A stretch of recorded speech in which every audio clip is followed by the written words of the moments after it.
it's happening. I mean, turn on your computer.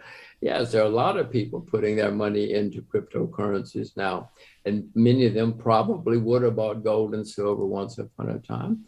But Chris, all money is going to be on the computer eventually. I mean, in China, you can't take a taxi with money.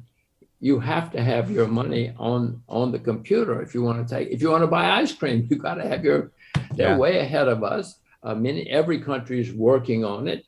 Many countries are ahead of the US, but the US is working on it too.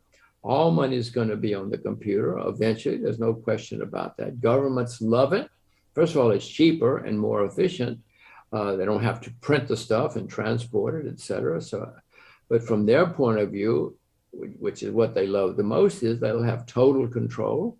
They will know everything we do. I mean, they'll call me up and say, you bought too much ice cream. Stop eating so much, everything. They'll know everything we do, which I, of course, don't like, but governments love. So it's coming. The crypto guys say, yes, we're going to replace money. Our money is going to be the money.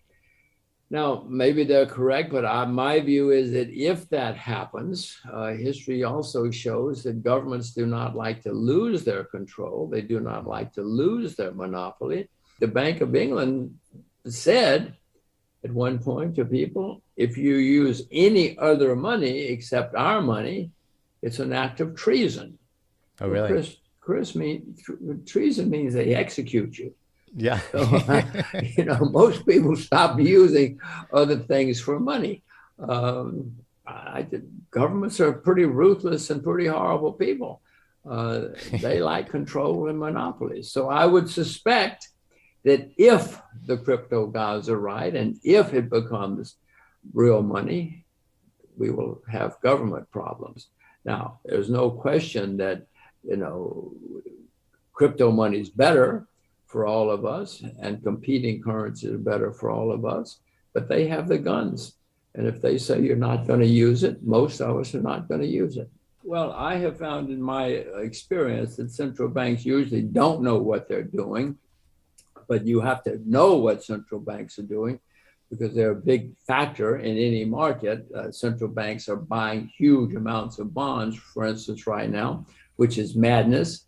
All of us, it's a good time in America. I know you're in Canada. It's a good time in America to be old because somebody's going to have to pay for all of this.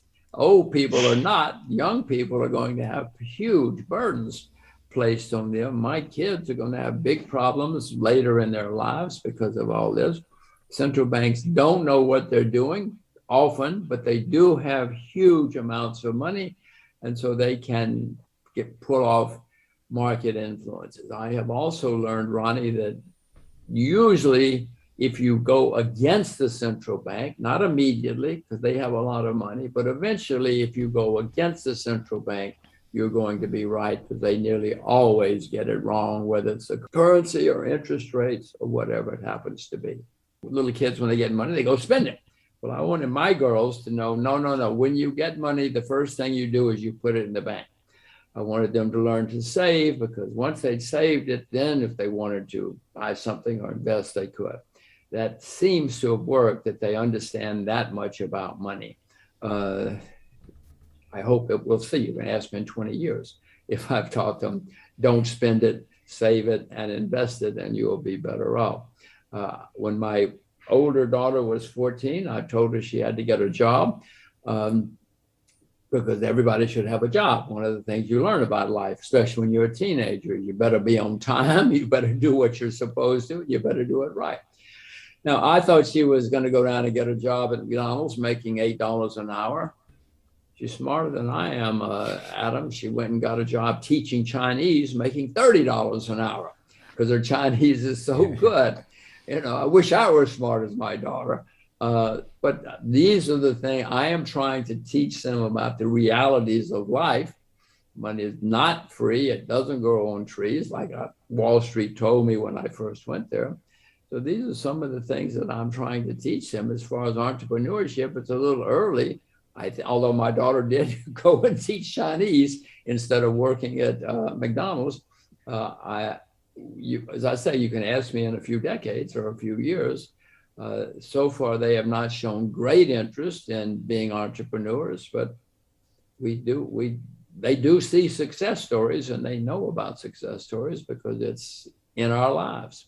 Well, I own silver, I own gold. I've owned it for many years. Never sold any silver or gold. I mean, I've given some away to my children and other people. I am not buying either at the moment, but Greg, my market timing is usually not very good. I do plan to buy a lot more gold and a lot more silver before this is over, because both will go much higher.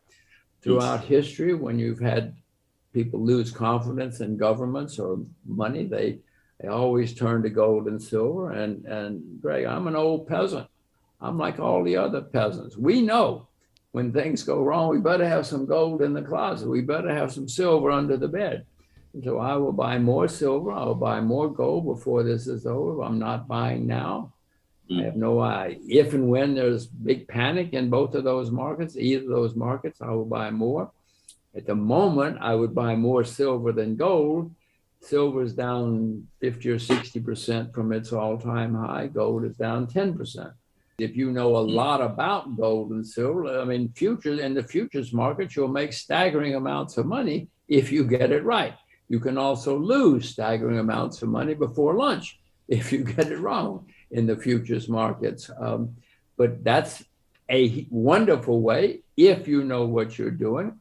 If you know a company that's going to find gold in Berlin, Greg, you should buy all the stock you can in that company, and then you should send me an email and I'll buy. The definition of a gold mine is a hole in the ground with a liar standing at the top. And there are hundreds of silver mines and gold mines. But if you know the right one, for goodness sakes, buy all you can, because you're going to make a fortune. You get enormous leverage that way. I have it in the closet, because I want to have some in case down the road. I do have some ETFs that invest in metals. There are various and sundry ways that one can invest in gold and silver. I have learned, and I hope you have learned, and everyone learns, that when there is a disaster, yes, we all feel sorry for the people and we want to help in any way we can, but we might also invest. And by the way, if you invest in a place where there's a disaster, you're helping the people. Yeah, you're there to make money, but the people need all the help they can get, including all the investment they can get. So It's not just some greedy capitalist.